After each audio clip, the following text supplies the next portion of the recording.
Hello everybody, welcome back to our channel, and today we got the old but gold Children of Morta. Let's speak about it a little bit, but before you enter my review, don't forget to comment, subscribe and hit that thumbs up button. Or you don't, if you don't like the review. Thank you. Okay, so Children of Morta is the game that totally surprised me. The limited looks I have seen made me expect something in the vein of Hyper Light Differ or even a Zelda-esque, but it's nothing like either. Nothing either. Instead, Children of Morta is a roguelite action RPG that feels like a more narrative-focused gauntlet with a little bit of Diablo mixed in. As various members of the Burson family, you attempt to discover the source of an evil corruption that is spreading throughout the land and treating your way of life. It's a heartfelt, satisfying and challenging adventure whose scene is dulled slightly by some performance issues. Saying too much about the story will do Children of Morta a disservice, but it's touching and delighted in brief vignettes between dangerous runs. You are given brief glimpse into the lives of the Bergsons and the relationship between different individuals in the family. The game begins with a brief prologue-like section that teaches you the basic roll, jump, dodge with the B button while attacking with the Y button. You can also use the right analog stick to attack, which works well with the two ranged characters. The first person you meet is John, who fights with a sword and shield, but he is quickly joined by Linda, an archer who fire arrows and move at the same time. You gradually unlock 4 other characters and each one plays quite differently. Underway, the Bergson house is a chamber with a giant crystal surrounded by 3 gateways. The grandmother activities, the crystals and the uses it brings to back to the house when your life meter runs out, which gives narrative purpose to the roguelite elements of the game. Each gateway takes you to a world that contains 2 or 3 areas, which each those divided into 3 or 4 floors. The overall objective is fairly straightforward. You take your chosen character from the stretching floor to the end, where a boss encounter waits. Defeating all the bosses in a given area releases a guardian spirit of swords that sheds light of the history of corruption and points you towards your next objective.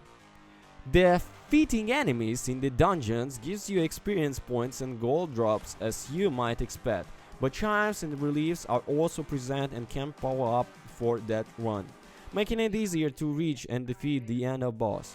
Leading up gives you skill points that allow you to fill out a skill tree for each character that grant you damage dealing and control abilities. But a real near peak is that every few levels you open up a bonus that applies to every family member. For example, when Linda reaches the level 4, every Bergson receives a permanent boost to their movement speed. This mechanics encourages you to play as different family members. That's uncovered. The stake is that if you use one character too many times, they begin to suffer the effects of corruption, which reduce their maximum health by percentage and need to rest by sitting out a few rounds. Gold can be used to purchase health, damage, speed, and other upgrades from the band The Blacksmith. More upgrades become available as you find certain artifacts and documents in the dungeon, so exploring each floor thoroughly and carefully is a good strategy early on while you're weaker and not flush with the cash. Other bonuses can be purchased as well, such as boost to experience gained and how often gemstones are dropped. Gemstones function as a type of currency within the dungeons themselves. They can be used to open locked chests to exchange the various items, like the aforementioned relics with charms and a shopkeeper who randomly appears. The floor of each dungeon are randomly generated and contain different enemies and traps that change when you move to a new world.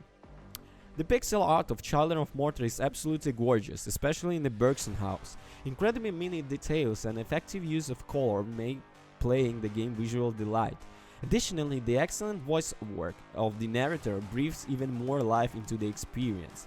There are instances where the simplicity of the graphics can make recognizing traps and other dungeons elements a little tricky.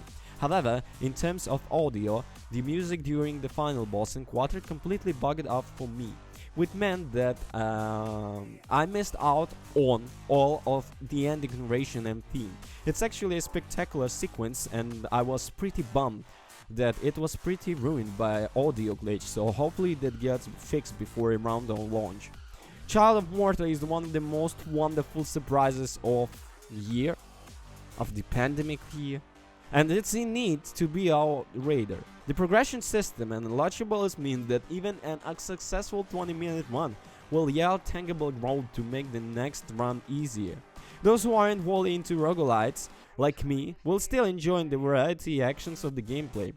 Better still, it's not impossible to be captivated by Bergson family, struggle for survival, and togetherness against a formidable evil. The two-player co-op option is the cherry on the top of this exclusive craft experience, however you choose to go through it. Children of Morta is absolutely must play. About the pros: beautiful park art style, heartfelt story about family and struggle, two-player co-op, unique and varied progression system.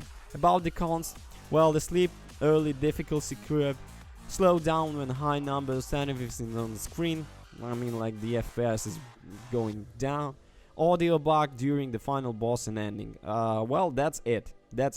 Thank you for watching. Don't forget to comment and subscribe. Peace.